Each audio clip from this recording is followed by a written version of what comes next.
Aujourd'hui, je vous présente le jeu L'île des chats, un jeu de draft et de placement à partir de 8 ans pour 1 à 4 joueurs et une durée de partie d'environ 60 minutes. Vous devez, dans l'île des chats, sauver un maximum de chats avant l'arrivée de l'armée de Vèche, les attirer avec du poisson, les transporter avec des paniers et les emmener en toute sécurité. Avant de démarrer la partie, il faut placer les différents éléments du jeu. Placez l'île des chats au centre de la table, du côté où il y a des poissons visibles, de chaque côté. Placez le bateau Vèche sur la case 5 du plateau. Le jeu comprend des tuiles de trésors communs et des tuiles de trésors rares qui sont couleur or. Donc, les trésors communs, il faut en placer ici pour 2 joueurs 5 de chaque type. On voit qu'elles ont donc différentes formes. Et les tuiles de trésors rares se posent dans le grand sac ici, enfin se met à l'intérieur. Donc on les place sous l'île de chat, les trésors communs, et on va également placer des tuiles de chat au Chax. En fait, ce sont des tuiles joker un petit peu que l'on va pouvoir récupérer et leur assigner une couleur. Il y en a 6, on les place en dessous. Toutes les autres tuiles de chat, donc on voit qu'elles ont différentes formes, vont se placer dans le sac. On place également les tuiles paniers comme ça ensemble pour former une pioche, ainsi que les jetons poissons. Donc il y a des jetons poissons avec un seul poisson, donc c'est un poisson, et des jetons avec 5 poissons. On va également former un petit tas avec les différents jetons de chat qui ont différentes formes et différentes couleurs, et une pioche avec les cartes découvertes qui ont un fond, un entourage bleu comme ça, que l'on pose sur le côté. Chaque joueur va récupérer un plateau individuel qui forme son bateau. On va le placer du côté avec un petit chat orange, puisqu'il y a un autre côté avec un chat vert pour des parties familiales. J'en parlerai un petit peu plus tard. Donc là, on le pose côté orange. Chaque joueur va récupérer un panier qu'il va garder tout au long de la partie. Le but du jeu est de récupérer des tuiles de chat en utilisant ces paniers pour les placer sur son bateau et remplir un maximum de cases pour marquer des points en fin de partie. Le premier joueur va récupérer un jeton chat de la couleur de son choix qu'il va placer en haut de l'île. Le joueur suivant va prendre un autre chat qu'il va placer sur la petite patte en dessous. Cela indique l'ordre des joueurs. Il y a 5 tours de jeu représentés par des jours avant l'arrivée du bateau de Vèche et dans un tour, 5 phases à suivre. Avant de commencer la première phase, on remplit les champs de chaque côté de l'île. Donc il y a le champ gauche et le champ droit. Sur chaque côté, on place des tuiles chat que l'on va piocher dans le sac. Donc on les a tous placés, on mélange au mieux. Le nombre dépend du nombre de joueurs. Ici, pour 2 joueurs, on met 4 tuiles par champ. Donc hop, j'en pioche ici 1, 2, 3, 4. Et ici, j'ai pris une tuile de trésor rare. Donc ça ne compte pas pour un chat. Donc je vais le poser à côté des trésors communs. Et je repioche un autre chat pour qu'il y ait toujours 4 chats dans le champ. Je fais la même chose de l'autre côté. Hop. Je pioche des chats. J'ai pioché à nouveau un trésor rare que je vais placer en dessous l'île et je repioche un chat.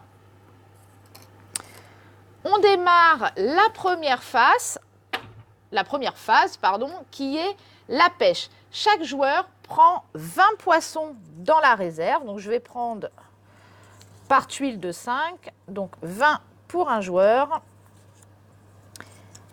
et 20 pour le second joueur. Ensuite vient la phase d'exploration que l'on joue en 2 parties.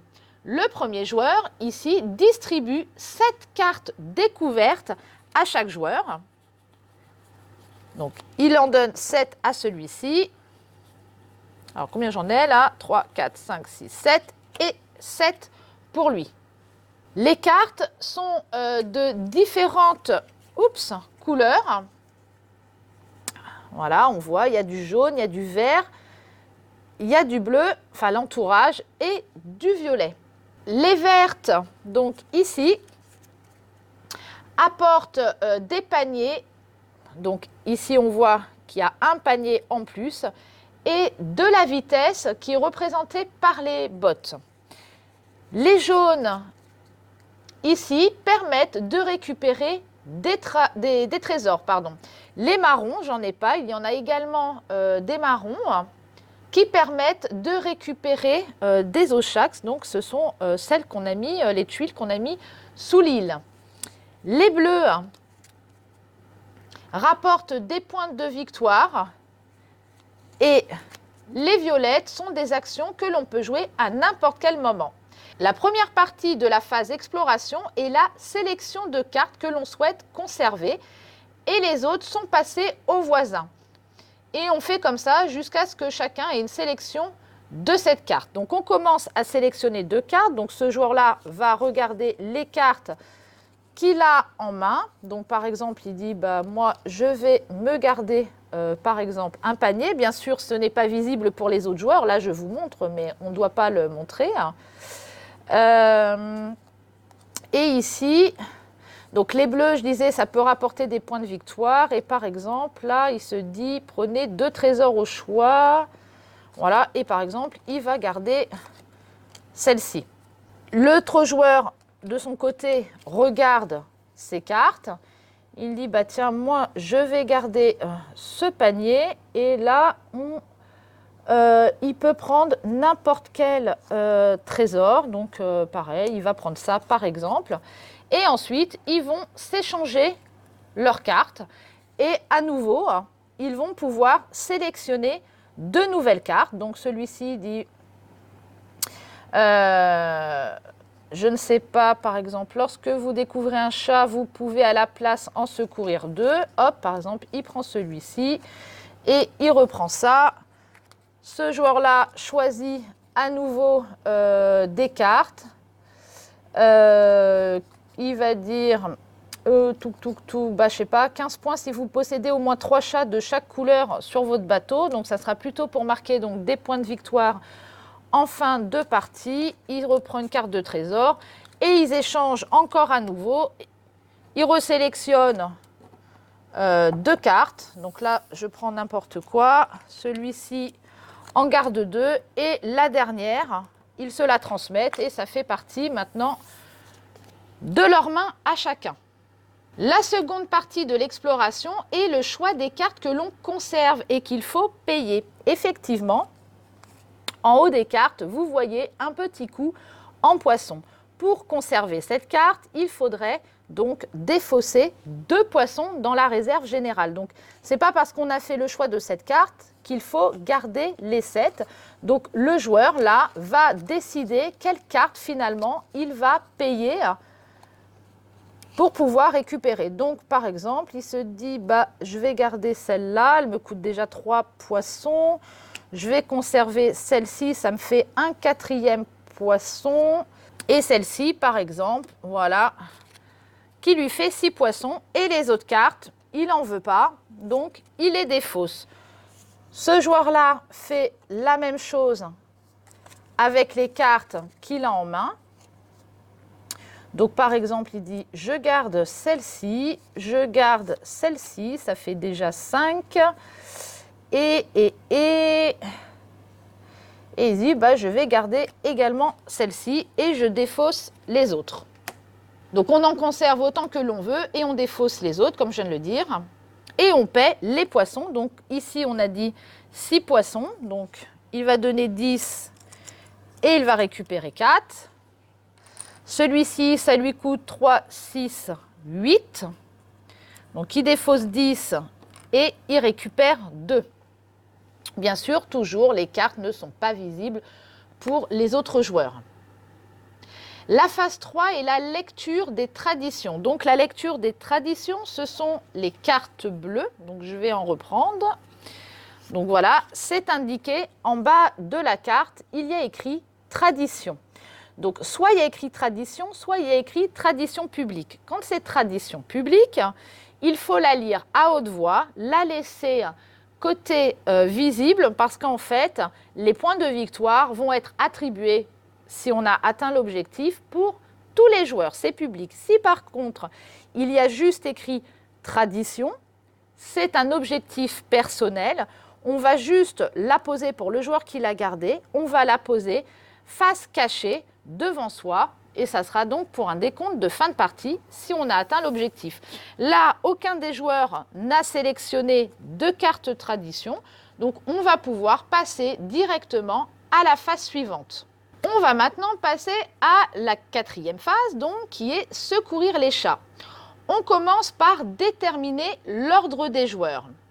Donc là, on a vu que c'est le joueur rouge qui était premier, mais ça ne va pas tout à fait se dérouler comme ça, car chaque joueur va choisir une ou plusieurs cartes qu'il a en main avec l'illustration des bottes, donc que l'on voit ici.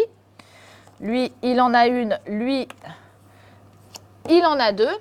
Et donc, la vitesse va déterminer le premier joueur. Donc, lui, il dit par exemple, je joue une carte. Celui-ci dit, moi, je vais jouer mes 2 cartes. Donc, la vitesse n'est pas toujours de 3. Hein. Des fois, elle peut être de 2, de 1. Voilà. Et ils le mettent face cachée. Une fois que tout le monde a sélectionné ses cartes et les a mis face cachée, ils peuvent les retourner tous en même temps et ils comptent la vitesse. Donc, lui a 3 de vitesse, lui a 6 de vitesse. Donc, c'est le joueur bleu qui va désormais être le premier joueur. Donc, on va changer sur la petite île. Le joueur bleu devient premier joueur et le joueur rouge devient second joueur. Alors, les cartes qui n'ont que des bottes en illustration et qui ont été jouées, donc pour la partie vitesse, sont directement défaussées. Celles qui ont une illustration de panier, ce qui est le cas pour le moment, restent visibles devant soi et peuvent être jouées pour secourir des chats. Le premier joueur va maintenant pouvoir secourir un premier choix. Il choisit une tuile dans le champ gauche ou droite, à savoir que de ce côté, ça coûte 3 poissons et de ce côté, ça coûte 5 poissons. Donc, je vais quand même retirer les cartes et les mettre de côté. Et donc, ces petites tuiles qui ont des formes différentes vont être placées dans le bateau sur les petites cases. Alors, le placement des tuiles ne se fait pas n'importe comment. On voit que dans le bateau, il y a un bord blanc. Ce bord blanc, il ne faut pas le dépasser. Donc, je ne peux pas mettre ma tuile comme ça et sortir ma tuile du rebord. Je ne peux pas non plus la poser de travers. Elle doit bien être posée sur les petits carrés. Une fois qu'on prend une tuile, on peut essayer de la placer sur un endroit où il y a un parchemin de la même couleur que le chat que l'on a récupéré. Ça permet de prendre un trésor commun. Les trésors communs ne vont pas rapporter de points. Par contre, ils permettent de boucher un petit peu des trous. Donc ce joueur-là, par exemple, se dit, mais moi, tiens, je vais essayer, par exemple, de prendre cette tuile-là. Elle me coûte 3 poissons, donc j'en défausse 5, j'en récupère 2 pour la placer sur mon bateau. Pour cela, il va falloir, là, il a pêché, donc il a attiré le chat. Mais par contre, pour le transporter dans le bateau, il va falloir utiliser un panier. Donc les paniers, on a vu qu'on en avait sur les cartes, là, on pouvait en récupérer, et on a un panier permanent. S'il utilise son panier permanent, ça va être le cas ici, il va le retourner, il ne pourra plus utiliser son panier permanent pour ce tour-là. Et il va donc, par exemple, poser sa tuile comme cela. Donc effectivement, la tuile... Et une chose que je ne vous ai pas expliquée, c'est que le bateau, en fait, a différentes zones et on le voit avec différentes icônes. Ici, par exemple, on a une chambre avec des icônes de lune, pareil de ce côté, donc c'est une zone et une deuxième zone. On a une zone ici au milieu, je ne sais pas si c'est la cuisine ou la salle à manger, avec un trognon de pommes. On a une autre zone de ce côté-là avec un perroquet. Ici, on a tout au bout une autre zone encore avec un perroquet et une autre zone là avec, ça doit être du blé. Et une zone au milieu, ici, où il n'y a pas d'icône. Pour voir où sont les différentes zones, on voit qu'en fait, elles ont tous une bordure marron. La tuile peut se poser en fait entre différentes zones, ça, c'est pas un problème. Donc, il pose sa tuile ici, il s'est mis, son chat est bleu, il s'est mis sur un parchemin bleu. Il va pouvoir récupérer une tuile ici dans les communs pour pouvoir boucher un trou. Donc par contre, la première tuile, on peut la poser n'importe où sur le bateau. Les tuiles suivantes devront forcément être attenantes à une tuile qui a déjà été posée. Donc il ne va pas pouvoir poser n'importe où, il va falloir que ça se tienne. Donc par exemple, je ne sais pas, il se dit, mais tiens, je vais poser ici et il a recouvert des rats. Effectivement, tous les rats qui n'auront pas été recouverts en fin de partie vont retirer des points. C'est maintenant au joueur suivant de pouvoir secourir des chats. Donc, il regarde ce qu'il a ici. Donc, je vais retirer un peu les cartes de son bateau pour qu'on puisse voir un petit peu mieux. On voit que les parchemins d'un bateau à un autre ne sont pas placés au même endroit. Donc, il regarde et il se dit, bah tiens, moi aussi, je vais prendre un chat qui vaut 3 poissons. Donc, hop. Il paye 3 poissons et récupère un chat ici. Tiens, par exemple, il va prendre... bah oui, mais ça ne m'arrange pas trop finalement. Voilà. Et il va poser également sur un parchemin et recouvrir quelques rats. Le fait d'avoir posé sur un parchemin de sa couleur, mais ce n'est pas obligatoire de le faire, hein, permet donc encore de récupérer un trésor. Et il se dit, par exemple, je vais récupérer ce trésor-là et hop, je vais poser sur le rat pour le couvrir. On passe à nouveau au premier joueur et en fait, on va passer comme ça, alterner pour secourir les chats. Celui-ci se dit, bon bah tiens, je vais essayer d'en récupérer un autre. Alors, peut-être va-t-il essayer... Alors, les tuiles, on peut les retourner dans le sens que l'on souhaite, hein, on fait comme on veut. Il se dit, bah tiens, je vais en prendre celui-ci du côté qui coûte 5 poissons. Et pour essayer de le caser à côté, parce que les chats donc, de même couleur vont rapporter des points à partir d'une famille de 3 chats. Donc là, il en aura 2. Donc il a payé ses 5 poissons. Il va le caser ici. Il faudrait un autre chat de même couleur pour que ça commence à lui rapporter des points à la fin de la partie. Il utilise pour ça un panier, donc il va défausser une de ses cartes. On repasse au joueur suivant qui regarde s'il a quelque chose d'intéressant à récupérer. Rappelez-vous, il faut toujours que les tuiles soient adjacentes à la première qui a été posée. Donc même si par exemple il se dit ah bah tiens celui-ci m'intéresserait par exemple pour le poser là, je ne peux pas, il faut que je continue de ce côté. Donc il va prendre encore un poisson à un chat qui vaut 3. Donc là il donne 5 et il récupère 2 et il va prendre celui-ci, voilà, qu'il va poser comme ça.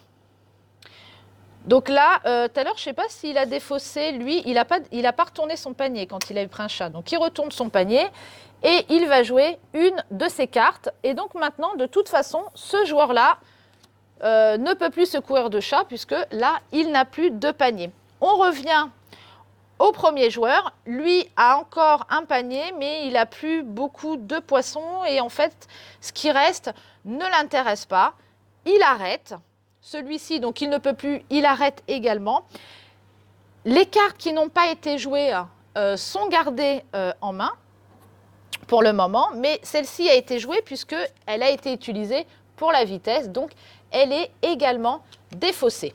Alors, quand tout le monde a passé son tour, on passe à la phase 5, les trouvailles rares, et l'on joue avec les cartes jaunes et marron. Ici, personne n'a de carte marron pour récupérer les Oshtax, mais ils ont tous une carte jaune. Ils peuvent la jouer ou attendre le tour suivant. Donc là, non, on va passer au premier joueur. Celui-ci, on lui propose de prendre n'importe quel trésor rare. Donc c'est bien parce qu'on en a tiré tout à l'heure. Ou de prendre 2 trésors communs. Et bien ici, il se dit, mais il va plutôt prendre un trésor rare parce que les trésors rares vont pouvoir lui rapporter des points en fin de victoire. Et il va en prendre ici, hop, qu'il va poser là. Il va défausser sa carte. Sur celui-ci, on lui dit de prendre 2 petits trésors au choix. Donc là, on reste dans les trésors communs. Ou alors de payer un poisson pour prendre n'importe quel trésor commun. Ici, il faut qu'il en prenne, de toute façon, c'est que 2 petits. Donc, il ne pourra pas prendre cela et il ne pourra pas prendre cela. Donc, ça sera dans les petits. Ou alors, il paye un poisson pour prendre un grand. Bah, c'est à lui de voir ce qui l'intéresse. Eh bien, non, il se dit, bah, allez, hop, je ne vais pas dépenser mes poissons. Et je vais caler comme ça 2 petits trésors communs. Et il défausse sa carte. Alors, si l'un des deux avait une carte marron et qu'il avait pu récupérer un Oshtax, il n'a pas besoin là d'utiliser le panier. Il l'aurait placé à la suite en l'accolant à un des chats qui était posé et il doit lui assigner une couleur en prenant un petit pion, un petit chat ici, un petit jeton pour le poser dessus. Ici, ce qui aurait été intéressant pour lui, là, s'il l'avait pris, c'est qu'il ait la couleur bleue pour avoir une famille de 3. Donc, il aurait pris un petit chat bleu et il l'aurait posé dessus pour signifier qu'il fait partie de la famille des chats bleus. Bon, là, ce n'est pas le cas puisqu'il n'y avait pas de carte marron. Donc, pas d'Oshtax pour le moment. Donc, la carte violette est une carte action qui peut être jouée à n'importe quel moment. Pour le moment, donc ici, on lui proposait, lorsque vous secourez un chat, vous pouvez à la place en secourir 2. Donc, avec un seul panier, il aurait pu secourir 2 chats. Mais bien sûr, ça lui aurait coûté quand même les poissons. Il ne l'a pas joué. Il le jouera peut-être par la suite. Donc, il garde. Celui-ci n'a plus de cartes en main. Donc, on a terminé. Les chats qui n'ont pas été récupérés sont défaussés. Donc, on les met de côté. On place à nouveau des nouvelles tuiles dans les champs. Donc, hop, j'en pose 4. Et là, c'est du vert qui arrive. Et j'en pose 4 4 piles, c'est nickel. De l'autre côté, on passe à nouveau à la phase de pêche. Chacun va récupérer à nouveau 20 poissons. Hop, chaque joueur va également retourner son panier. À nouveau, il va pouvoir être réutilisé. Le premier joueur, donc le joueur bleu, va distribuer les cartes. Donc 1, 2, 3, 4, 5, 6, 7. À nouveau, 1, 2, 3, 4, 5, 6, 7.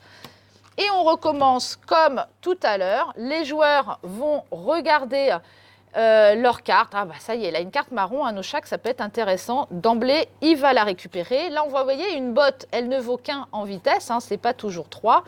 Et par exemple, hop, il va prendre celle-là. L'autre joueur va choisir également 2 cartes. Ils vont se les échanger et on recommence de la même façon. Alors, j'ai quand même oublié de dire une chose, c'est que à la fin du tour précédent, j'aurais dû avancer le bateau-vêche au jour numéro 4. Voilà, j'ai oublié ça tout à l'heure. Avant de redistribuer les poissons et de remettre les chats dans les champs, on avance le bateau-vêche. La partie se termine quand le bateau arrive ici sur la main. Donc, quand je disais ça se joue en 5 tours, là, on arrive à la fin de la partie et on fait le décompte final. Alors, dans la boîte, vous trouvez des feuilles pour noter les points obtenus, pour marquer des points par famille de chats. Donc, je disais tout à l'heure qu'il faut au moins 3 chats de même couleur qui se touchent. 3 chats rapportent 8 points. 4 chats, 11 points, 5 chats qui se touchent, 15 points, 6 chats, 20 points et 7 chats, 25 points. On inscrit sur la feuille le nombre de points par famille de couleurs. On ajoute 3 points pour chaque trésor rare qui se trouve sur le bateau. Ici, il en a un. On vérifie les cartes tradition, donc c'est les cartes bleues qu'on a laissées de côté, c'est les objectifs de fin de partie. Peut-être qu'elles vont nous rapporter des points en fonction donc, de ce qu'on a posé. Bien évidemment, quand on prend des cartes tradition avec des objectifs, on essaye de le suivre pour que ça nous rapporte plus de points à la fin. Enfin, on soustrait 1 point par rat encore visible et attention, 5 points par pièce non remplie. Donc j'ai dit les pièces, ce sont les différentes zones, il y en a 7 là. 1, 2, 3, 4, 5, 6, 7. Donc à chaque fois qu'une zone n'est pas remplie, ça fait 5 points en moins. Et ensuite, on fait le total. Le joueur qui marque le plus de points remporte la partie. Pour démarrer avec les plus jeunes, vous pouvez commencer par la version familiale. Donc pour cela, je vais retirer ça, on va utiliser le côté de l'île avec le chat vert qui est au-dessus. Pas sur l'île, mais sur le bateau, on retourne. Et pareil, l'île, on va retourner aussi. Donc il y a un petit chat vert qui est en bas, là on avait un petit chat orange et on peut constater qu'ici il n'y a pas de poisson d'indiqué, tout simplement parce qu'il n'y aura pas besoin de payer en poisson pour placer les chats. On ne joue pas donc avec les poissons, on ne joue pas non plus avec les paniers, les oshax et les cartes découvertes. On prend les cartes famille, donc c'est les cartes famille qui ont un entourage vert comme ça au verso. Chaque joueur, donc en fait ce sont des cartes tradition finalement avec des objectifs de fin de partie. Chaque joueur va piocher 3 cartes, va en conserver 2 et défausser la dernière. Donc ça sera des points de fin de partie qu'il faudra essayer de payer, de réussir. Alors par contre, on place de la même façon les trésors communs sous l'île, les tuiles chats avec les trésors rares dans le sac. Chaque joueur choisit un chat à son tour et le place tout simplement sur son île. Donc je vais retirer ça. Donc le premier joueur va prendre un chat et va dire allez hop, moi je le place là. Et en fait, pas besoin de panier, pas besoin de poisson. L'autre joueur, pareil, va se dire ah bah moi je prends également un chat, hop, je le couvre ici. Ah, je me suis mis sur le parchemin vert, ça va rester. Et je vais prendre un petit trésor commun que je vais également placer sur mon bateau. On continue comme ça à tourner chacun son tour. Et quand les joueurs ne sont plus intéressés ou qu'il n'y a plus de tuiles chats, on repioche, on remet des chats. On en repioche 4 pour en mettre de chaque côté. S'il en restait... Bien sûr, on les défausse pour remplir 4, on avance le bateau vêche et on reprend jusqu'à ce que le bateau vêche ait atteint la main et on fait le score total. Donc ça permet un petit peu de prendre en main la stratégie pour pouvoir placer les chats avant de passer avec les paniers, les poissons et les différentes cartes que nous proposent les cartes découvertes. Le jeu propose également une version solo où vous pouvez, avec d'autres cartes, vider les champs et les trésors comme si vous jouiez contre un autre joueur. Vous aviez donc un adversaire face à vous. Cette présentation est terminée et à très bientôt avec un nouveau jeu.